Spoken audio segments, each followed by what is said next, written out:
নমস্কার বন্ধুরা, সবাই কেমন আছেন? আশা করি সবাই ভালো আছেন। আমিও ভালো আছি।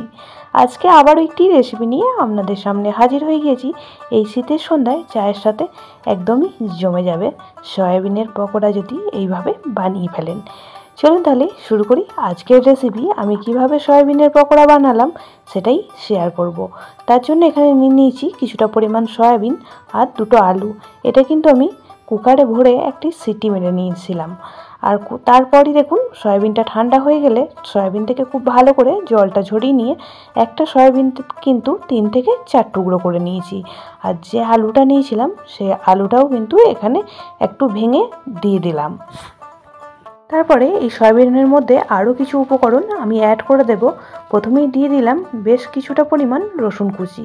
এখানে কিন্তু রসুন কুচির পরিমাণটা একটু বেশি করেই দিতে হবে, তবে কিন্তু এই পকোড়াগুলি খেতে দারুণই লাগবে। আর দিয়ে দিলাম 2 থেকে 3টে কাঁচা লঙ্কা কুচি। আপনারা ঝালটা আপনাদের পরিমাণ মতন এখানে ব্যবহার করবেন। আর দিয়ে দিচ্ছি বেশ কিছুটা পরিমাণ ধনিয়া পাতা।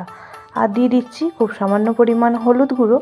দিয়ে দেব 1/4 চামচ জিরে গুঁড়ো। দিয়ে দিচ্ছি স্বাদ অনুযায়ী লবণ। আর দিয়ে দেব এখানে 1 চামচ ভাজা মশলা। এখানে ভাজা মশলার মধ্যে দিয়ে দিয়েছিলাম জিরে, ধনিয়া আর শুকনো লঙ্কা একটু কড়াইয়ে নেড়ে তারপরে গুঁড়ো করে নিয়েছি। আর দিয়ে দিলাম 1 চামচ কাশ্মীরি লঙ্কার গুঁড়ো। আর এখানে দিয়ে দিচ্ছি 2 চামচ বেসন। সমস্ত উপকরণ দিয়ে খুব ভালো করে মেখে নিচ্ছি। এখানে আমি 1/2 চামচ গরম মশলাও অ্যাড করেছিলাম, সেটা কিন্তু স্কিপ হয়ে গেছে। আপনারা এখানে 1/2 চামচ গরম মশলাও অ্যাড করে দেবেন। তারপরই গ্যাসের মধ্যে কড়া বসিয়ে দিয়েছি আর কড়াতে দিয়ে দিয়েছি সাদা তেল। পকোড়াগুলি ভেজে নিচ্ছি এবার।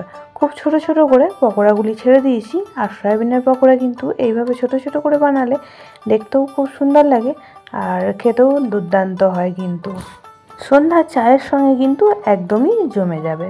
হঠাৎ কেউ বাড়িতে গেস্ট আসলেও চায়ের সঙ্গে কিন্তু এইভাবে পকোড়া বানিয়ে চটজলদি দিয়ে দিতে পারবেন।